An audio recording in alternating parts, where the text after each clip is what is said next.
वन्देऽहं श्रीगुरुः श्रीयुतपदकमलं श्रीगुरून् वैष्णवांश्च श्रीरूपं साग्रजातं सहगण रघुनाथान्वितं तं सजीवं साद्वैतं सावधूतं परिजनसहितं श्रीकृष्णचैतन्यदेवं श्रीराधा कृष्णपादान् सहगण ललिता श्रीविशाखान्वितांश्च यस्य प्रसादाद् भगवत्प्रसादो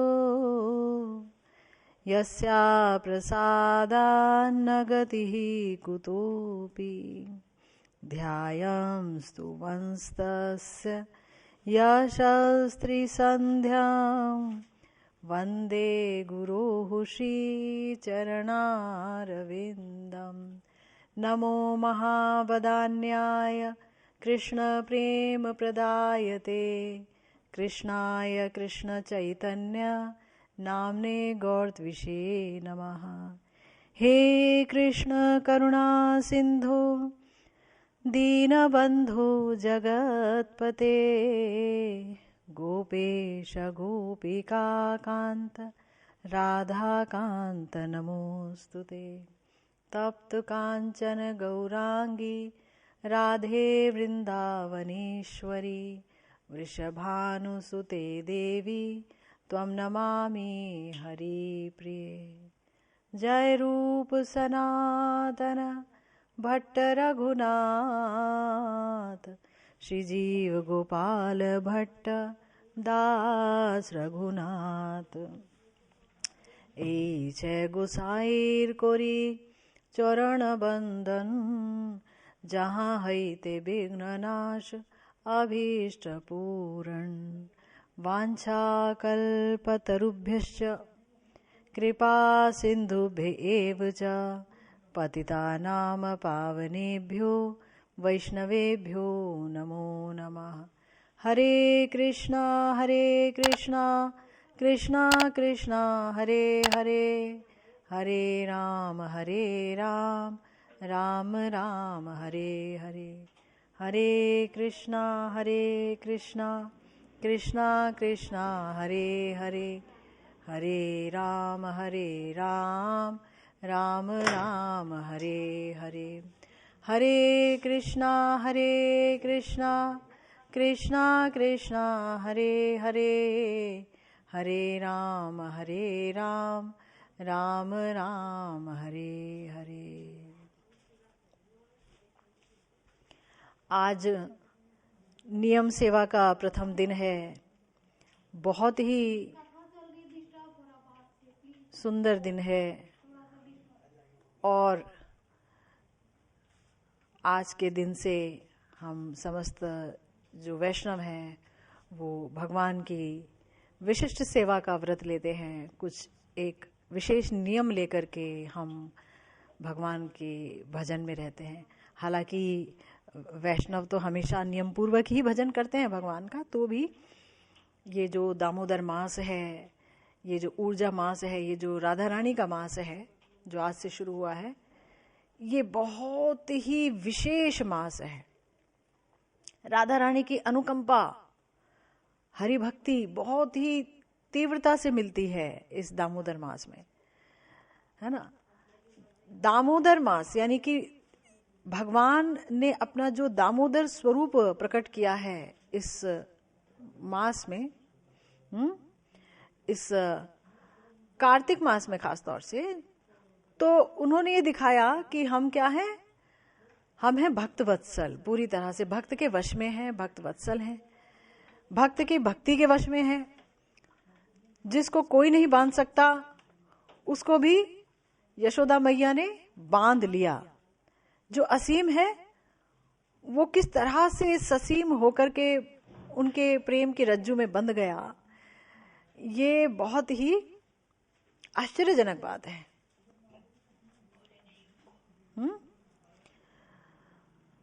तो ये जो आश्चर्य की बात है,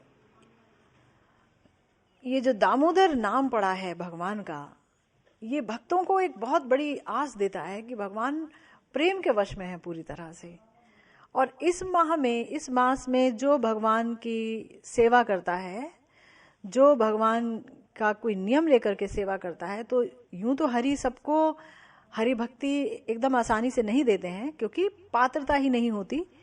किंतु इस मास में अगर कोई नियम लेकर के भगवान का भजन करता है, जो कि कहा गया है कि करना जरूरी है प्रत्येक भक्त साधक द्वारा, इस नियम सेवा व्रत का पालन, नहीं तो बहुत ज्यादा पाप लगता है। सबको ही करना है इस नियम का पालन, नियम सेवा का पालन, कोई नियम लेकर के। तो अगर कोई कर लेता है ऐसा, और खासतौर से अगर कोई व्रत 84 कोस में या धाम में बैठकर करे तब तो बात ही अलग है। और अगर कोई धाम में नहीं है और धाम को सोच करके करे कि मैं धाम में ही हूं, तो भी भगवान जो है बहुत जल्दी हरि भक्ति देते हैं, कृपा करते हैं।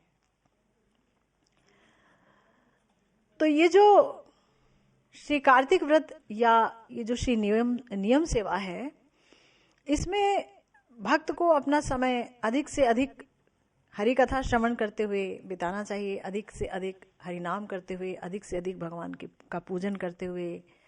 तुलसी जी की विशिष्ट पूजा होती है सुबह शाम, सूर्योदय से पहले उठना, स्नान कर लेना, और समस्त जो हमारे अष्टकम हैं जैसे कि गुरु अष्टक और वैष्णव अष्टक आदि का गान करना, और चैतन्य महाप्रभु का अष्टक है, निताई चांद अद्वैताचार्य जी, और श्री कृष्ण का, श्री राधा रानी का, है ना।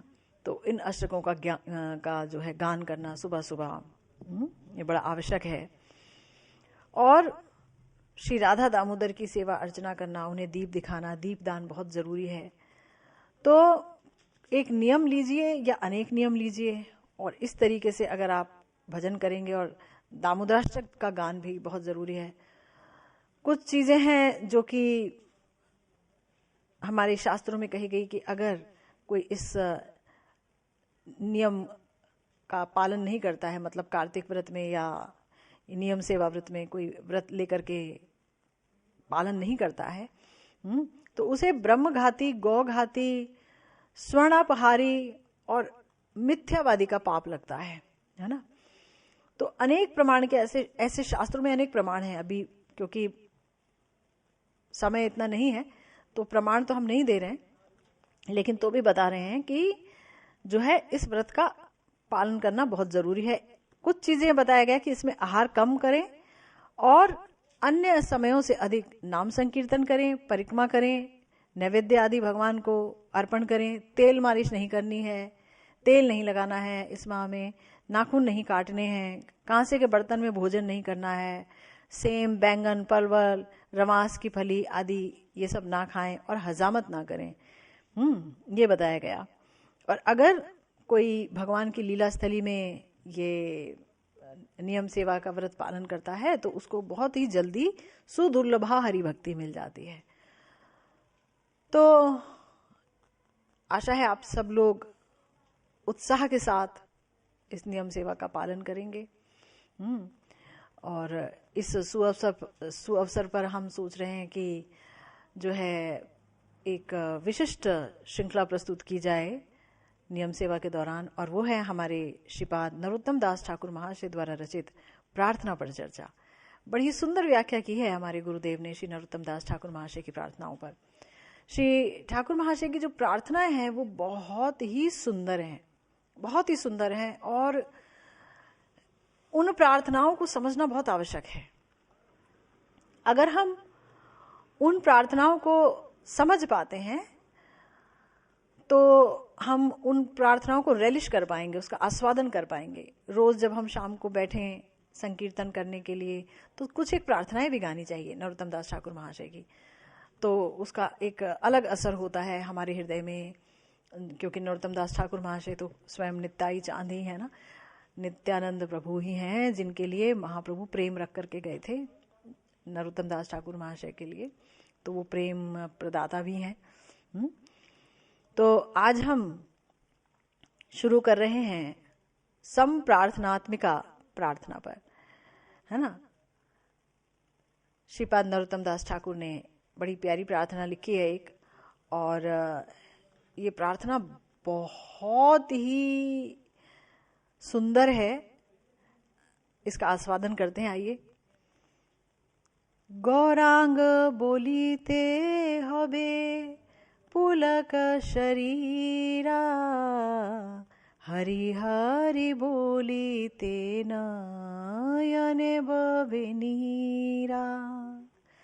आर कबिनीताई चांद करुणा करिबे, संसार वासना मोर कबे तुच्छ होबे। विषय छाड़िया कबे शुद्ध होबे मन, कबे हम हेरबो से श्री वृंदावन। रूप रघुनाथ बोले होइबे आकुति, रूप रघुनाथ पदे होइबे आकुति। काबे हम बुझबो से युगल प्रीति, रूप रघुनाथ पदे रहु मोर आशा। प्रार्थना कर ये सदा नरोत्तम दास। हमारे प्यारे गुरुदेव प्रार्थना की सुधा कणिका व्याख्या लिख रहे हैं। गुरुदेव कह रहे हैं कि जिस तरह से श्री नरोत्तम दास ठाकुर महाशय ने श्री प्रेम भक्ति चंद्रिका जगत को दी, और बहुत बड़ा अवदान है श्री प्रेम भक्ति चंद्रिका जगत को उनका दिया हुआ, इसी प्रकार से बड़ी ही प्राणों के आवेग भरी प्रार्थना भी जगत के लिए एक बहुत बड़ा अवदान है श्रीपद नरोत्तम दास ठाकुर के। क्योंकि समस्त गौड़ीय वैष्णव इन प्रार्थनाओं को अपने भजन में जरूर लेते हैं, शामिल करते हैं, संकीर्तन में गायन करते हैं। प्रार्थना का मतलब क्या है? प्रार्थना का मतलब है भगवान के चरणों में अपना कोई निवेदन रखना, कुछ चाहना, कुछ याचना करना। तो जो शुद्ध भक्त हैं वो जब भगवान से प्रार्थना करते हैं तो क्यों करते हैं? शुद्ध भक्त भगवान से अपने लिए कुछ नहीं चाहते हैं। शुद्ध भक्त हमेशा भगवान से भगवान की सेवा चाहते हैं कि मैं भगवान आपको कैसे प्रसन्न कर पाऊं, मैं आपकी सेवा करूं और आपको प्रसन्न करूं। भगवान की प्रसन्नता ही उनका अभीष्ट होता है। कहा गया कि देखिए, अगर कोई व्यक्ति भजन कर रहा है और भजन करते करते अगर उसका हृदय शुद्ध नहीं हुआ है अभी, है ना, विभिन्न प्रकार के संस्कारों से युक्त उसका हृदय है, तो वो एकदम ये नहीं मांगेगा कि भगवान मैं सिर्फ आपकी सेवा चाहता हूँ, मुझे इस दुनिया का कोई वैभव नहीं चाहिए, मुझे इस दुनिया का कुछ भी नहीं चाहिए। इस दुनिया में क्या रखा है? कुछ भी तो नहीं रखा है ना, ये पूरी जड़ दुनिया है, आज नहीं तो कल छूट जाएगी। लेकिन मुझे आप चाहिए, आपके चरण कमलों का सामीप्य चाहिए, आपकी सेवा चाहिए। ये जो भाव है ना, तुरंत नहीं उठते हैं, इसके लिए साधना करनी पड़ती है। तो शुरुआत तो होती है साधना की जब कोई व्यक्ति बहुत आर्त हो, दुखी हो अपने जीवन की दशाओं से, या अर्थार्थी हो, पैसा वैसा चाहता हो कि हमें बहुत पैसा मिल जाए, धन की चाहत हो। तो गुरुदेव कहते हैं कि अगर किसी के हृदय में इस लोक की ऐश्वर्य संपदा आदि की कामना जागृत हुई, या परलोक की स्वर्ग, यहाँ तक कि मुक्ति प्राप्ति की उसकी भी अगर कामना जागृत होती है किसी के हृदय में, तो कहा गया कि भक्ति जो है आभासित हो जाती है। भक्ति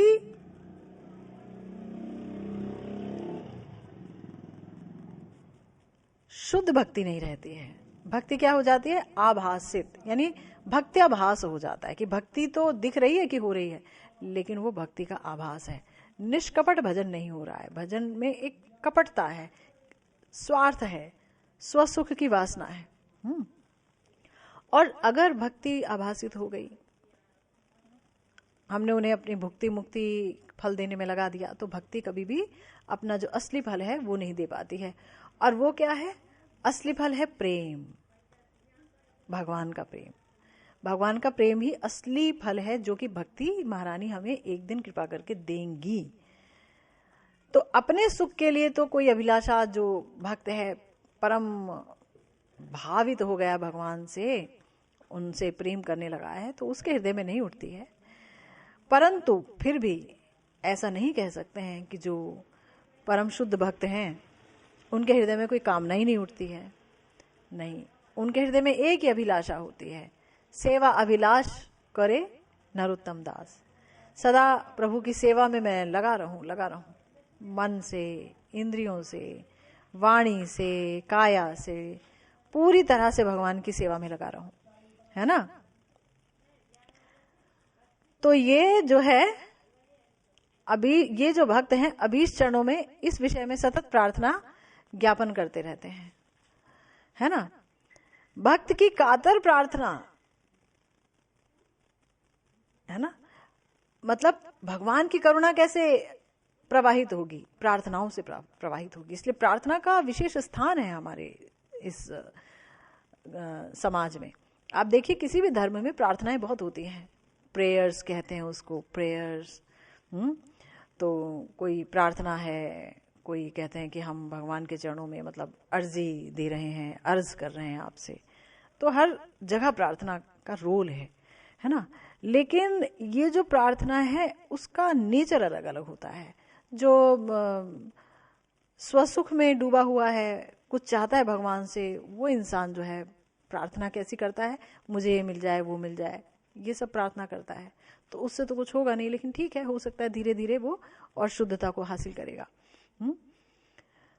तो भक्त भगवान से प्रार्थना करता है कातर भाव से कि प्रभु गौरांग बोलीते हवे पुलक शरीर। देखिए कैसे विशिष्ट प्रार्थना है कि मेरी प्रार्थना ऐसी है कि प्रभु किसी दिन ऐसा मेरा हृदय हो जाए कि आपका नाम लेते ही मेरे जो शरीर में रोमांच होने लगे।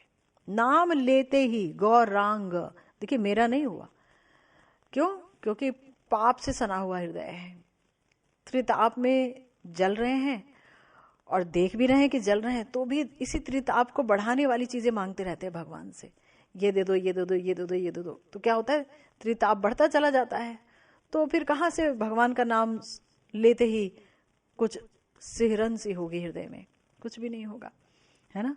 लेकिन जब कोई कातर स्वर से भगवान के चरणों में अपनी प्रार्थना रखता है तो भगवान जो है उसे सुनते हैं, भगवान की करुणा धारा एकदम प्रवाहित होने लगती है और भक्त उसमें स्नान करके धन्य होता है।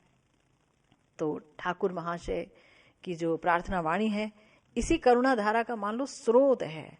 मतलब अगर हम, गुरुदेव कहते हैं एक बात कि हमारी वाणी इतनी शुद्ध नहीं है, हमारे भाव भी इतने शुद्ध नहीं है, लेकिन अगर हम अपने आचार्यों की वाणियों को सुनेंगे, गाएंगे, तो जो आचार्यों के हृदय में जो भक्ति है और उनकी जो करुणा है आचार्यों की जीवों के प्रति, वो हमारे हृदय में संचारित होने लगेगी। इसीलिए गुरुदेव ने इस बात को बहुत जरूरी समझा कि श्रीपाद नरोत्तम दास ठाकुर महाशय की प्रार्थनाओं को भी व्याख्या की जाए, उनकी व्याख्या की जाए, है ना, उनकी टीका की जाए। तो गुरुदेव लिख रहे हैं कि श्री रूप गोस्वामी जी ने अपने भक्ति रसामृत सिंधु में भक्ति के 64 अंग बताए हैं, 64 भजनांग। उसमें श्रवण कीर्तन आदि है और उसमें एक और है जिसे कहा गया विज्ञप्ति या प्रार्थना। ये भजन के 64 अंगों में एक अंग है प्रार्थना। और ये प्रार्थनाएं कितने प्रकार की हैं?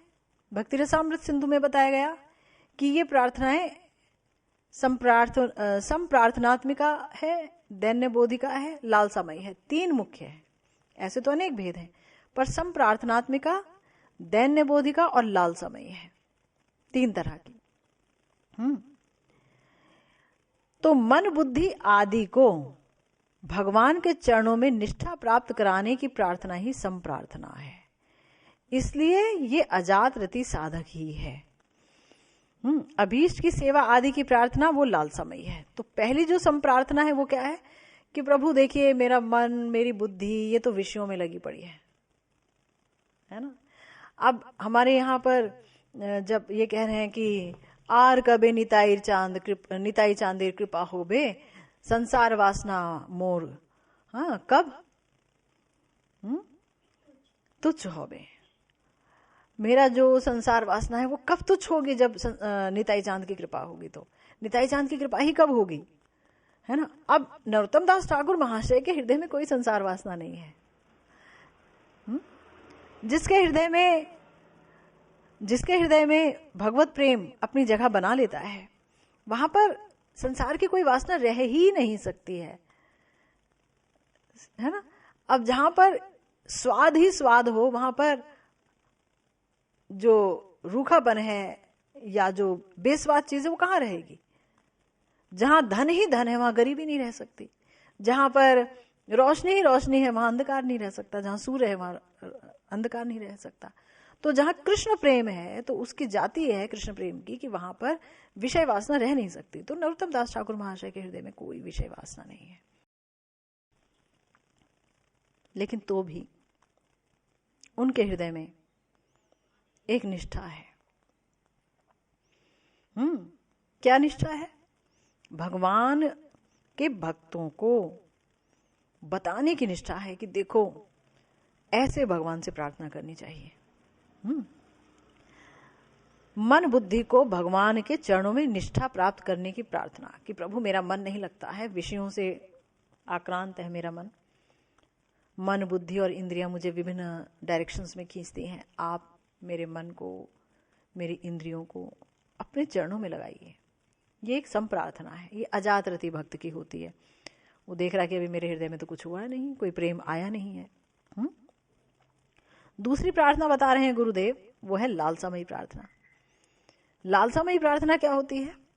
लालसामयी प्रार्थना ये होती है कि जब कोई चाहता है कि प्रभु मैं आपकी सेवा कब पाऊंगा। सेवा अभिलाष करे नरोत्तम दास।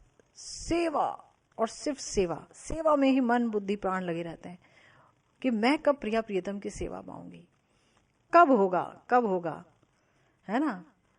कब मैं चामर डुलाऊंगी, कब मैं तांबूल खिलाऊंगी, कब क्या होगा। तो ये जो लालसा है, अनंत लालसाओं की तरंगें एक भगवान के भक्त के हृदय में उठती है। सेवाओं की तरंगे कि मैं ये इतनी सारी सेवा कर सकूं, ये सारी सेवाएं मुझे मिल सके, मैं भगवान को प्रसन्न कर सकूं। तो ये है जातरति भक्त के हृदय में उठने वाली प्रार्थना है। ये है लालसामयी। और फिर जब बहुत प्रेम हो जाता है ना किसी को भगवान से, बहुत ज्यादा प्रेम, और उस प्रेम में कभी एक अड़चन सी आई, माने वो बहुत अच्छा कोई भजन करता है और अचानक उसका भजन नहीं हो पा रहा है, तो वो कहता है हाँ मैं तो बिल्कुल हीन हूं, महापापी हूं, मुझसे आपका भजन नहीं होता है ना। मैं तो गिरा हुआ हूं। दीनता से उठ रही है प्रार्थना, दैन्य बोध। यानी कि ये जो दैन्य बोधि का प्रार्थना है, ये अब हृदय में अपने प्रति मलाल हो रहा है कि मेरे जैसा पापी कहां कर पाएगा आपका भजन। कि अपने अवगुण देखता हूं तो मने पाऊं क्षोभ, कि मेरे मन में जो है क्षोभ ही क्षोभ उठता है, दुख उठता है। तब तथापि तुम्हार गुणे उपजाए लोभ। आपका गुण है, उसे देखकर लोभ उत्पन्न हो रहा है कि आप करुणा करें तो आप मुझे अपनी सेवा में लगा सकते हैं प्रभु, है ना। ये है दैन्य बोधि का प्रार्थना है। तो ये दोनों ही वस्तुतः जातरति के हृदय में उत्पन्न होती है, यानी जिसके अंदर प्रेम आ चुका है, जो भगवान से आसक्त है, जिसके हृदय में अन्य कोई विषय वासना नहीं है। तो गुरुदेव कह रहे हैं कि देखिए जातरति की प्रार्थना जो है या सम प्रार्थना है, वो लालसामयी प्रार्थना होती है।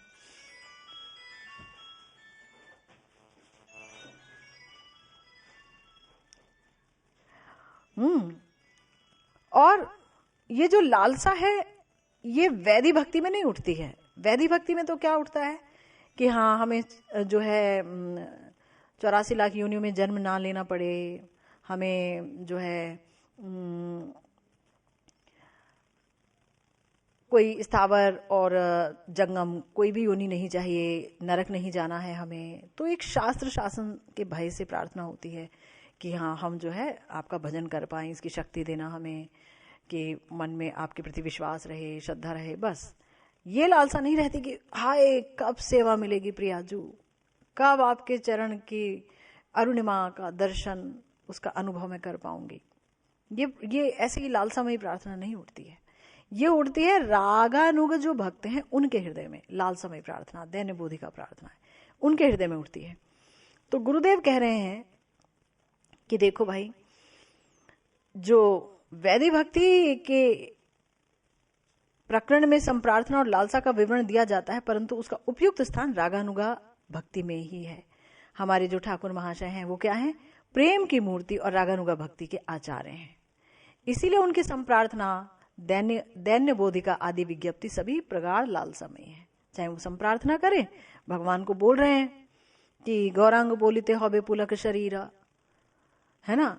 अब क्या श्रीपाद नरोत्तम दास ठाकुर महाशय जो स्वयं नित्यानंद प्रभु के आवेश अवतार हैं, क्या वो गौरांग बोलते ही अष्ट सात्विक भावों से भर नहीं जाते होंगे?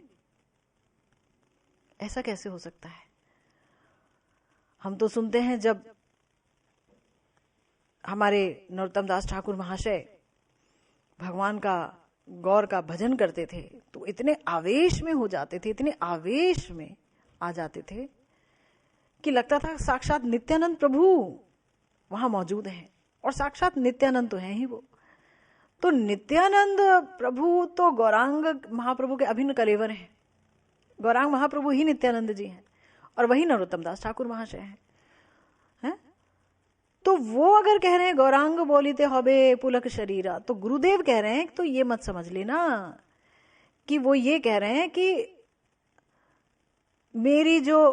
मेरे अंदर अभी भजन नहीं आया ठीक से, ऐसा कब आएगा कि विषय वासनाओं से मुझे छुट्टी मिलेगी, और कब जो है गौरांग बोलूंगा तो मेरे अंदर कुछ सिहरन से जागृत होगी। नहीं, वो तो दीनता से भरकर कह रहे हैं, अपने को अयोग्य समझ रहे हैं। जब प्रेम भर जाता है ना, तब सोचता है व्यक्ति कि हो मैं तो कुछ नहीं कर पाया प्रभु, मैं तो कुछ नहीं कर पाया, आपका भजन मैं कर ही नहीं पाया।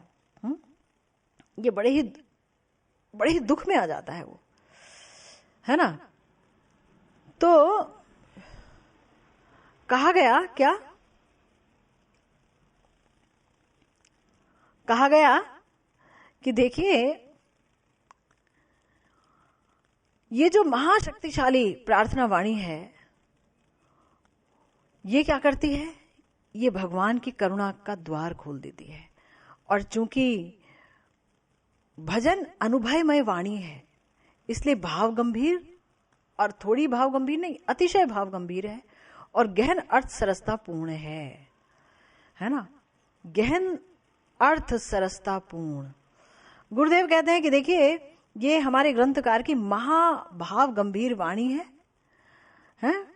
और ये उनके भजन अनुभव से भरी हुई वाणी है। हमने कहा ना कि हमारे अंदर बेशक अपने भजन का कोई अनुभव ना हो, लेकिन अगर हम अपने आचार्यों की वाणी का आश्रय लेते हैं तो हमारे हृदय में जरूर और जरूर ही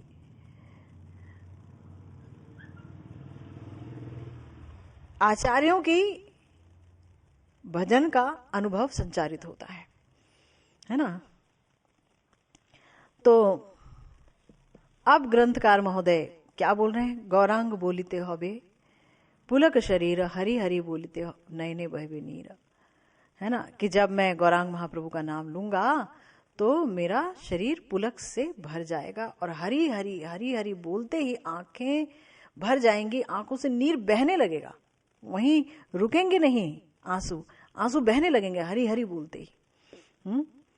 अब गुरुदेव यहां कह रहे हैं कि देखो, नाम और नामी अभिन्न तत्व हैं, इसलिए नाम में नामी की पूर्ण शक्ति है, इसमें तो कोई संदेह नहीं है।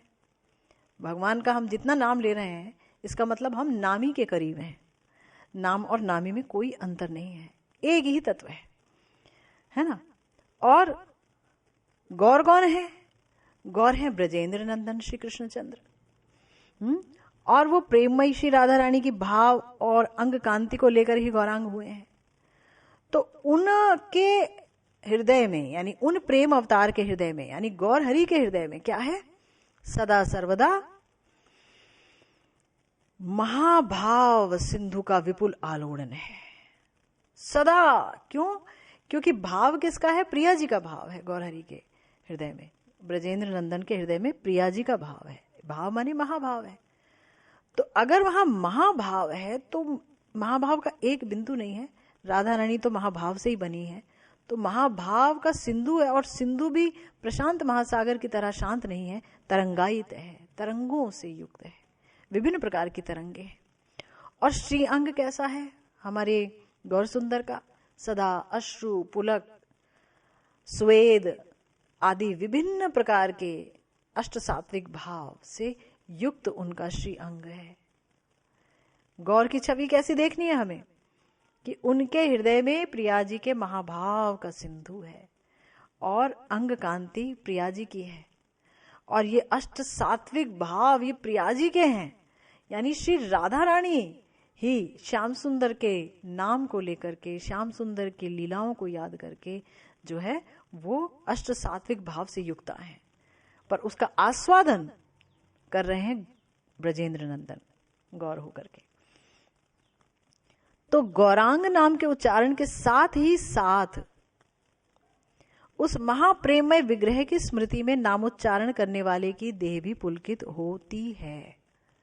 ये गुरुदेव कह रहे हैं कि जैसे अगर किसी ने गौरांग बोला तो गौरांग की कौन सी मूर्ति सामने आ जानी चाहिए? यही वाली, कि प्रिया जी के महाभाव का सिंधु उनके हृदय में तरंगायित है, आलोड़ित है, उमड़ घुमड़ करता रहता है। और उस सिंधु जब अंदर कुछ चल रहा है तो ऊपर भी आ जाता है ना। अंदर कुछ गड़बड़ होती है अगर हमारे अंदर, तो ऊपर जो है बुखार आ जाता है, ताप बढ़ जाता है। तो जब वो महाभाव का सिंधु आलोड़ित होता है, तरंगायित होता है, तो ऊपर क्या आ जाते हैं? अष्ट सात्विक भाव प्रकटित होने लगते हैं। तो श्रीमन महाप्रभु की वो जो छवि है, जो सदा जो है आंखों से आंसू बह रहे हैं, रोमकूप है, एकदम खड़े खड़े से हैं, कदम्ब के जो केशर होता है ना कदम्ब का, उसकी तरह जो खड़ा हो जाता है वैसा है। और पसीने पसीने हो रहे हैं, वैवर्ण है, गदगद स्वर में क्री क्री क्री कृष्ण बोल नहीं पा रहे हैं। हाँ, एकदम विरह में है। देखिए अजीब सी बात है, प्रिया प्रियतम एक होकर के ही गौर बने, लेकिन तो भी लीला विरह की हो रही है। एक है तो भी विरह में है। इसे ही कहते हैं प्रेम वैचित्य। तो प्रेम वैचित्य में ही सदा बने रहते हैं हमारे प्यारे गौर सुंदर। तो जो गौरांग शब्द बोलता है, ये नाम बोलता है, तो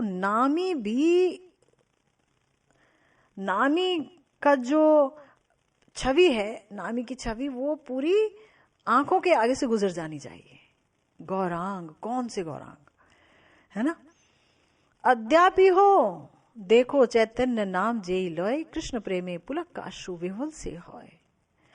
गुरुदेव ने श्री चैतन्य चरितामृत में श्री कविराज जी की एक प्यार पंक्ति को उद्धृत किया है कि आज भी जो महाप्रभु का नाम लेता है, तो महाप्रभु का नाम लेते ही वो स्वयं कृष्ण प्रेम में विह्वल हो जाता है, कृष्ण प्रेम में विह्वल हो जाता है ना? पुलक अश्रु बहने लगते हैं। तो श्री ठाकुर महाशय जब ये सोच रहे हैं ना कि गौरांग महाप्रभु में मेरी प्रीति नहीं हुई ऐसी कि मेरा देह पुलकित हो जाए, तो वो वस्तुतः दैन्य के कारण सोच रहे हैं कि मैं तो अयोग्य हूं, इसीलिए नहीं हो पाया। दीनता आ गई। प्रेम का तो स्वभाव ही है दैन्य बना देना, दीन बना देना किसी को भी। दीनता ही स्वभाव है। जो जितना प्रेम करेगा उसकी उतनी ही दीनता होगी, है ना? अगर प्रेम है अंदर तो वो तो बहुत ही दीन होगा, अगर प्रेम नहीं है अंदर तो दीनता भी नहीं होगी। तो दीनता जब होगी तो व्यक्ति खुद को सबसे तुच्छ समझेगा, महानता के बावजूद तुच्छ समझेगा। कोई उसे कहे आप महान हो तो वो हंसेगा, कैसे महान है, सेवा तो मिली नहीं, कैसे महान है, भजन तो हुआ नहीं। भजन जितना भी हो जाए, भजन हुआ नहीं। तो हमारे जो ठाकुर महाशय हैं वो कह रहे हैं, हाय ऐसे प्रेममय गौरांग में मेरी रति नहीं जन्मी। गौरांग बोल लेते हौवे पुलक शरीर। कब आएगा वो दिन कि जब मेरे शरीर में पुलक ही पुलक भर जाएगा गौरांग नाम लेते ही। नरोत्तम दास ठाकुर महाशय कह रहे हैं, गौरांग नाम में रति की कामना करके हरि या कृष्ण नाम में रति की कामना कर रहे हैं कि हरि हरि बोलिते नयने बहवे नीरा, यानी हरि नाम उच्चारण करते ही स्वप्रकाश हरिनाम श्रील ठाकुर महाशय के प्रेममय जीवा पर बार बार उच्चारित होने लगा। उन्होंने एक बार नहीं बोला हरि बोलते ही मेरे नयन से नीर बहेंगे, हरि हरि बोलते, हरि हरि, यानी गौरांग बोला तो कितनी बार उनके मुंह से हरि हरि अपने आप निकलने लगा। हरि हरि हरि गौरांग महाप्रभु, हरि हरि, गौर हरि है ना, गौर तो हरि ही है, और गौरांग महाप्रभु हरि बोल बोलते रहते हैं। तो हरि, गौरांग और हरि दोनों मिलकर गौर हरि, और गौरांग महाप्रभु हरि बोल करते रहते हैं। तो ऐसा हरि हरि बोल के मेरे नयन से गौर के प्रति कब मेरे इतने अश्रुपात होंगे, कब मैं पुलकायित हो जाऊंगा। गुरुदेव कहते हैं कि ना जाने कितनी बार ठाकुर महाशय की प्रेममय जिह्वा पर ये हरि नाम उच्चारित हुआ होगा, कोई सोच भी नहीं सकता। लेकिन सिर्फ 2 बार लिखकर ही उन्होंने बार बार उच्चारित इस अनंत हरि नाम का सिर्फ इशारा भर कर दिया कि हाय हरि हरि कहते हुए मेरी आंखों से अश्रुधार कब प्रवाहित होगी। ये देखिए कितनी प्यारी प्रार्थना है। श्री ठाकुर महाशय ने श्री गौरांग और हरि के नामों में जिस अश्रुपुलक आदि की कामना की, उसका नाम है सात्विक भाव। बताया ना, ये 7 अष्ट विकार जो हैं, सात्विक विकार जो हैं, अष्ट सात्विक विकार। ये अष्ट सात्विक विकार क्या है? ये अश्रु है, पुलक है, वैवर्ण्य है, स्वेद है, जिह्वा जो है कुछ बोल ही नहीं पाती है, एकदम व्यक्ति गदगद हो जाता है, पुलकायित हो जाता है। तो ये सारा जो है जड़ता आ जाती है, स्तब्धता आ जाती है। तो ये जो सब है अश्रुपुलक आदि, इसकी कामना कर रहे हैं। देखिए ये जो शुद्ध भक्त है ना, वही ऐसी कामना कर सकते हैं कि मेरी अश्रुपुलक हो। जो भगवान से अपना सुख चाहता है, भगवान को एक मोहरे की तरह इस्तेमाल करता है, वो तो सोच भी नहीं सकता कि मेरे भगवान का नाम लेने से अश्रुपुलक आदि बहे। वो तो सदा सर्वदा ये सोचता है कि मैं कैसे भगवान को खुश करूं कि वो मेरी मुराद पूरी करें। कभी सुना है कि किसी ने, एक आम जगत के व्यक्ति ने प्रार्थना की हो और ये बोला हो कि प्रभु आपका नाम लेते ही मेरे आंसू कब बहेंगे? कभी तो नहीं सुना। कि तो हम इस जगत में गुरुदेव की कृपा से महसूस कर पा रहे हैं कि पुलक और आंसू की भीख मांग रहे हैं भक्त, कि मेरा पूरा शरीर पुलकायित हो जाए, अश्रुपात होने लगे आपका नाम लेते ही। तो गुरुदेव कहते हैं कि देखो ये सत्व क्या होता है। सत्व क्या होता है? कृष्ण संबंधी दास्य, सख्य आदि 5 प्रकार की मुख्य रतियों द्वारा साक्षात रूप से, और हास, करुणा आदि 7 गौण रतियों द्वारा किंचित व्यवधान से आक्रांत चित्त को पंडित गण सत्व कहते हैं। सत्व की परिभाषा है, सत्व तब उत्पन्न होता है जब एक तो कृष्ण संबंध में कोई भाव उठे। संबंध क्या है भैया? तो दास्य भाव में हम श्री कृष्ण के प्रति शरणागत हैं, या सख्य भाव में है ना, या वात्सल्य भाव में है, या मधुर भाव में है। तो जब कोई व्यक्ति श्री कृष्ण से किसी संबंध से जुड़ा होता है और तब उसके हृदय में कुछ होता है, कुछ विकार उत्पन्न होते हैं उसके शरीर पर, साक्षात रूप से, या फिर हंस रहा है, करुणा है, और भी 7 अन्य रतियां हैं, उनसे उनका हृदय आक्रांत हो जाता है। तो क्या बोला? गुरुदेव कह रहे हैं कि ये फिर सत्व है। केवल उसी सत्व से जो भाव उत्पन्न होते हैं वो है सात्विक भाव। ये नहीं कि अगर मान लीजिए कहीं हम बैठे हैं और किसी ने हमें डांट दिया, हमें रोना आ गया, और हम तो बैठे हुए थे, सुन रहे थे प्रसंग को, रोना आ गया तो सात्विक भाव हो गया, ऐसा नहीं है। या कहीं कोई प्रसंग आ गया और किसी को अपने मरे हुए बच्चे की याद आ गई और वो रोने लगा, तो वो सात्विक भाव नहीं है। सात्विक भाव का मतलब है कि भगवान की चर्चा हुई और उससे भगवान का एक संबंध है हमारे साथ, हम उस संबंध से उनसे प्रेम करते हैं, जुड़े हुए हैं, और उससे हृदय थोड़ा आक्रांत हुआ, वो सत्व है, और उससे एक भाव उठा और वो है सात्विक भाव। तो अश्रु, पुलक, कंप भी है इसमें, एक शरीर कांपने लगता है। वैवर्ण आदि अष्ट सात्विक भाव हैं। भाव या रति द्वारा आक्रांत विगलित चित्त इन अश्रु, पुलक आदि के उत्पन्न होने पर ही उसका आस्वादन चमत्कारित्व प्रकट होता है ना। ये बहुत ही सुंदर बात है। जब श्री कृष्ण के प्रति किसी संबंध को लेकर भाव आता है, मान लीजिए कोई स्वयं को श्री कृष्ण का पिता ही समझता है कि मैं श्री कृष्ण का पिता हूं, और वो उन्हें अपने बेटे की तरह प्यार करता है और आंखें भर रही हैं, बार बार प्यार कर रहा है, तो आंखें भर क्यों रही है? प्यार तुम कर रहे हो तो प्यार तो यहां हो रहा है, तो आंख से तो प्यार नहीं हो रहा है ना। बोले नहीं, हृदय अब गलने लगता है। जब हृदय गलता है तो वो 8 प्रकार से उसके जो भाव हैं वो शरीर पर उभरने लगते हैं। तो वो संबंध को लेकर के हृदय का गलना, द्रवित होना, तब क्या होता है?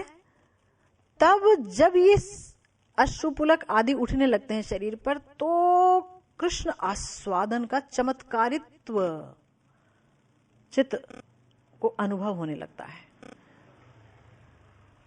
भगवान बहुत ज्यादा आस्वाद्य हैं, लेकिन इसका अनुभव तब होता है जब किसी व्यक्ति का चित्त विगलित होने लगता है और उसके ऊपर ये अष्ट सात्विक भाव उत्पन्न होते हैं, है ना। गुरुदेव कह रहे हैं कि अगर चित्त विगलित नहीं हुआ, देखिए इसका एक मतलब पैरामीटर है, लिटमस टेस्ट है। लिटमस टेस्ट क्या है कि चित्त विगलित होगा ही श्री कृष्ण की चर्चा सुनने से। अगर कोई राधा रानी की किंकरी है, उस भाव में भजन कर रहा है, तो राधा रानी श्याम सुंदर की निकुंज लीलाओं को सुनने से उसका चित्त गलेगा ही, द्रवित होगा ही।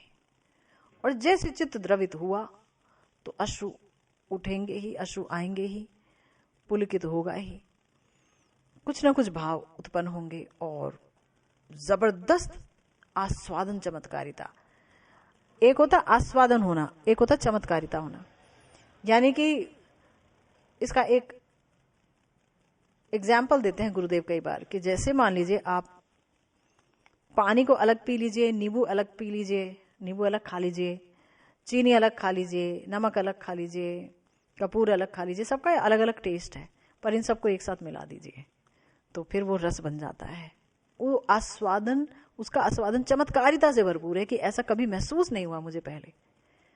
अब जब श्री कृष्ण से एक संबंध बना लिया और फिर हृदय जब उस संबंध को लेकर द्रवित हुआ और विभिन्न प्रकार के अष्ट सात्विक भाव शरीर पर उठने लगे, तो जो कृष्ण आस्वादन और कृष्ण प्रेम आस्वादन की चमत्कारिता महसूस होने लगी, तो व्यक्ति को लगता है ऐसा तो मैंने कभी महसूस नहीं किया, मेरी आत्मा शीतल हो गई, ये क्या है ना। तो इसलिए गुरुदेव कह रहे हैं कि अगर चित्त विगलित नहीं हुआ है और उससे पहले ही अश्रुपुलक उदित हो, तो गुरुदेव कहते हैं उसे सात्विक आभास कहेंगे। सात्विक भाव नहीं है, वो सात्विक आभास है, उसकी कोई आस्वादन चमत्कारिता नहीं है। इसीलिए अश्रुपुलक आदि को भाव उदय का साधारण लक्षण कहा गया है। साधारण लक्षण है ये। असाधारण लक्षण क्या है भाव उदय का? तो वो 9 प्रकार के असाधारण लक्षण है। तो वो 9 प्रकार के असाधारण लक्षण क्या हैं? उन पर हम वैसे चर्चा कर चुके हैं, है ना। शांति, अव्यर्थ कालत्वम, विरक्तिर्मान शून्यता, आशाबंधा, समुत्कंठा, नाम गाने सदा रुचि, आसक्ति तद गुणाख्याने, प्रीति तद बसति स्थले। ये सारे जो हैं 9 अनुभाव, यानी कि अनुभाव नहीं कहेंगे, अनुभाव ही है रादर, ये 9 विशिष्ट लक्षण भाव उदय के। यानी कि भाव उदित हो गया तो ये लक्षण आएंगे ही आएंगे। अगर किसी का चित्त प्रिया प्रियतम के लिए, निताई गौर के लिए, गुरुदेव के लिए विगलित होगा, ठीक है ना। तो उसमें ये ऊपर के लक्षण तो आएंगे ही कि भाई अश्रु भी हुआ, पुलक भी आया, कभी कभी पसीना भी आ गया, है ना।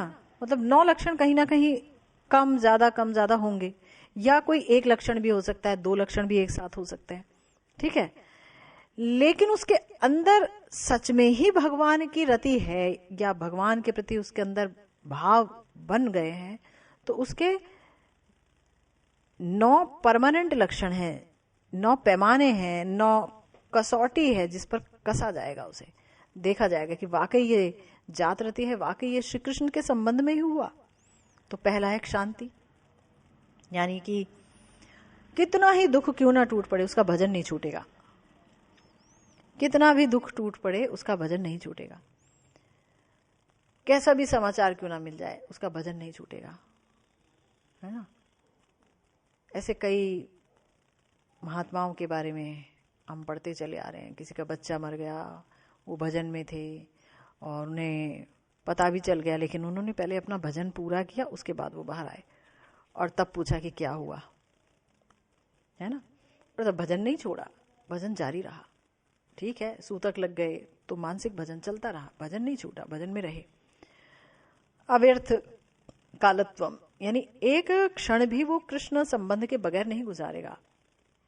जिसका चित्त विगलित होना प्रारंभ हो गया है, कुछ ना कुछ कृष्ण संबंध में करेगा, ऐसे खाली हाथ नहीं बैठा रहेगा कि ना तो माला कर रहे हैं, है ना तो माला कर रहे हैं, ना कृष्ण कथा सुन रहे हैं, ना कुछ और कर रहे हैं, कृष्ण से संबंधित किसी कार्य में वो बिजी रहेगा। अव्यर्थ कालत्वम। तीसरा है विरक्ति, यानी उसे कृष्ण से संबंधित अन्य माने जितनी चीजें हैं उससे तो आसक्ति रहेगी, और कृष्ण से संबंधित जो कुछ नहीं है उससे उसको विरक्ति हो जाएगी, वो विरक्त हो जाएगा। भगवान से संबंधित कथा उसे जितनी भी सुना लो, उसका कान जो है वो असीम को ले सकता है, और सुनाओ अनंत गुण सुन सकता है। वो कभी जो है थका हुआ महसूस नहीं करेगा भगवान के बारे में सुन के।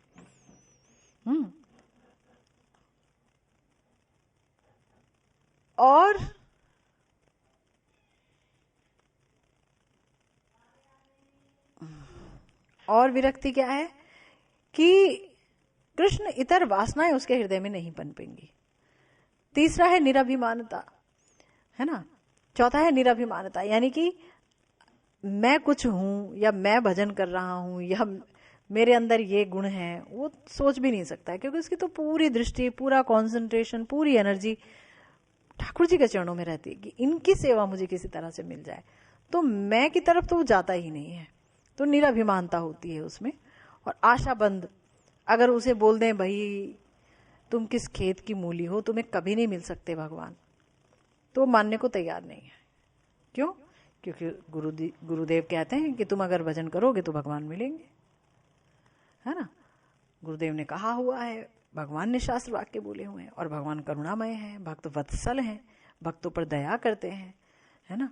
तो अगर हम थोड़ा करेंगे तो वो जो है ज्यादा देते हैं भगवान, है ना, ज्यादा देते हैं। अगर हम थोड़ा करते हैं तो भगवान ज्यादा देते हैं। तो आशा बंद है, व्यक्ति को आशा रहती है कि आज नहीं तो कल जो है मैं उन्हें पाऊंगा ही, उनकी सेवा पाऊंगा ही। समुत्कंठा, हमेशा उत्कंठित रहते हैं, हमेशा उत्कंठित रहते हैं भजन करने के लिए। भक्ति मतलब अगर उन्हें कहें कि तुम्हें ठाकुर की सेवा करनी है तो बड़े उत्कंठित रहते हैं, हाँ जरूर। और वैसे भी उत्कंठा रहती है उनके अंदर, हाय प्रभु कब कब कब कब मिलेगी आपकी सेवा। उत्कंठित रूप से ही उनकी प्रार्थना चलती है, उनकी प्रार्थनाओं में उत्कंठा तत्व जरूर शामिल रहता है। और नाम गान में सदा रुचि, भगवान के नाम गान को तो कभी छोड़ते ही नहीं है, हमेशा हरिनाम करते रहेंगे, जब तक सो नहीं जाते हरिनाम चलता रहेगा। और भगवत गुणानुवाद में आसक्ति, भगवान के बारे में कुछ बोलूं, ये तो बड़ी आसक्ति रहती है। अच्छा, बोलूं इसलिए नहीं कि मेरा नाम हो, मुझे कुछ लोग सुने तो मेरे ऊपर फूल माला चढ़ाएं, इसलिए नहीं बोलूं। बोलने में बड़ी आसक्ति हो जाती है उनकी, नेचुरल होता है, जिससे आप प्यार करते हैं उसके बारे में वर्णन करना चाहते हैं, है ना। और वही जब आपका सब कुछ है ना, तो फिर तो कुछ किया नहीं जा सकता। इस जुबान जो है हमेशा हरि नाम गाती रहे, हरि गुण गाती रहे, बस यही वो मांगते हैं। नारद जी भी देखिए हरि नाम गाते रहते हैं, हरि गुणानुवाद करते रहते हैं जहां भी जाते हैं। और उनके वास स्थलों में प्रीति, जहां जहां भगवान ने लीलाएं की हैं, ब्रज 84 कोस में कितनी सुंदर सुंदर लीलाएं की हैं भगवान ने, तो वहां जाना अच्छा लगता है, ब्रज 84 कोस की यात्रा करना अच्छा लगता है, वहां रहना अच्छा लगता है कि वहीं रहें। अच्छा जी, जहाँ प्रिया प्रियतम की युगल लीलाएं हो रही हैं, 6 घंटे 6.5 घंटे रोज होती हैं, वहाँ हम क्यों नहीं रहते? हम वहाँ रहेंगे तो बेशक हम उन्हें ना देख पाए, है ना, लेकिन वो तो हमें देख ही लेंगे। बार बार उद्दीपन होगा उनकी लीलाओं का, तो प्रेम और अत्यधिक बढ़ेगा। तो गुरुदेव कहते हैं कि जिनमें भाव का अगर अंकुर मात्र भी उदित हुआ है तो ये 9 लक्षण जरूर देखने में आएंगे। अगर ये 9 लक्षण नहीं है तो इसका मतलब चाहे उसे पुलक आ रहा हो, चाहे वो उस गदगद वाक्य बोल रहा हो, तो उस पर ध्यान नहीं देना है। प्रीति का लक्षण है चित्त की द्रवता, और उसका लक्षण है चित्त अगर द्रवित है तो अश्रुपुलक आएंगे ही। किंचित मात्रा में चित्त द्रवित हो और अश्रुपुलक आदि का उदय हो, फिर भी चित्त शुद्धि ना हो, या कृष्ण सेवा के अतिरिक्त अन्य अभिलाषा ना छूटे। देखिए गुरुदेव यहाँ पर हमें वार्न कर रहे हैं, हमें सावधान कर रहे हैं कि ठीक है कि हम जब कथा सुन रहे हैं भगवान की, या उनका नाम ले रहे हैं, या उनके बारे में चिंतन कर रहे हैं, तो चित्त द्रवित हुआ चित्त द्रवित, लेकिन ना तो आंसू आए और ना पुलक उठे, रोमांचित भी नहीं हुए हैं। गुरुदेव कह रहे हैं फिर भी चित्त शुद्धि ना हो, किंचित मात्रा में चित्त द्रवित हो और अश्रुपुलक आदि का उदय ना हो, तो इसका मतलब है तो भी ठीक है, द्रवित तो हुआ चित्त का द्रवित होना पहली शर्त है। अश्रुपुलक आ गए तो ठीक है, लेकिन नहीं है तो कोई बात नहीं, चित्त तो द्रवित हुआ। लेकिन अगर चित्त द्रवित हुआ और अश्रुपुलक भी आए, दोनों चीजें हो गई, तो ये तो बहुत अच्छी बात है। लेकिन अब यहां कैसे नापें कि भक्ति हमारी पूरी हुई कि नहीं? तो देखना होगा कि हृदय में कहीं कृष्ण सेवा के अलावा भी कोई अन्य वासना तो नहीं उठ रही। अगर हृदय कृष्ण सेवा के अतिरिक्त अन्य अभिलाषा से आक्रांत है, जैसे कि एक बहुत बड़े बाबा जी थे, तो उन्होंने सोचा कि जो है मतलब वो गिरिराज जी की परिक्रमा कर रहे थे हैं, और वो बाबा जी बिल्कुल उनके पास कोई पैसे वैसे रहते नहीं थे, तो पैसे का संग्रह भी नहीं करते थे वो, अर्थादि का हमेशा सिर्फ भगवान में डूबे रहते थे, मधुकरी करते थे, खाते थे। गिरिराज जी की परिक्रमा कर रहे थे, तो करते करते अचानक उनके हृदय में एक कामना जागी कि यहाँ पर जितने भी गरीब लोग हैं, इन लोगों के लिए अगर प्याऊ हो जाता तो इन्हें पानी मिल जाता, है ना, इतने लोग आ रहे हैं। अच्छा, अगर यहाँ पर इन रोड्स को पक्का करा दिया जाता तो ज़्यादा अच्छा होता, वहाँ पुष्प लगा दिए जाते तो अच्छा होता, या वहाँ पर थोड़े से जो है लोगों के बैठने के लिए कुछ सुविधाएं होती तो अच्छा होता। कैसे कई लोग हैं जो चल नहीं पा रहे हैं। अचानक उन्होंने अपने मन को टटोला और सोचा कि मैं तो ये सब नहीं सोचता, मुझे तो एक पल भी आराम नहीं मिलता श्री कृष्ण के अलावा कुछ सोचने के लिए, मैं तो हमेशा सिर्फ कृष्ण के बारे में सोचता हूं। तो ये विचार मेरे हृदय में कैसे जागृत हुआ? तो उन्होंने पीछे देखा तो देखा एक सेठ जी चले आ रहे थे, और वो यही विचार कर रहे थे कि हाँ ये हो जाता, वहां वो हो जाता, ऐसा होता। तो उनका जो भाव है वो इतने क्लोज चल रहे थे कि उनका भाव कहीं से संचारित हो गया बाबा जी के हृदय में, और वो सोचने लगे कि ओह देखिए इनका भाव हम में संचारित हो गया। तो इसीलिए गुरुदेव कह रहे हैं कि अगर चित्त शुद्धि नहीं है और कृष्ण सेवा के अतिरिक्त अन्य अभिलाषा नहीं छूट रहा है, और केवल कृष्ण में ही प्रीति की वासना नहीं जग रही है, केवल कृष्ण में ही, अन्य जगह भी प्रीति की वासनाएं हैं, इसका भला हो जाए, उसका भला हो जाए, ये करें वो करें, ये गलत नहीं है, लेकिन फिर भी विद्ध हो जाती है ना हमारी वासनाएं तब। तो इसलिए कहा गया, बाबा बोल रहे हैं तो समझना होगा कि भक्ति का पूर्ण रूप से आविर्भाव नहीं हुआ हृदय में। इसीलिए हमारे ठाकुर महाशय कह रहे हैं भाव दशा, हमें भाव दशा कब मिलेगी? तो भाव दशा क्या है? और वो कैसे मिलती है और किसकी कृपा से मिलती है, इसी पर चर्चा करेंगे हम कल। अभी आज के लिए आज की भागवत कथा यहीं विश्राम लेती है। जय जय श्री राधे श्याम। श्री गुरु निताई गौर सीतानाथ प्रेमानंदे। हरि हरि बोल।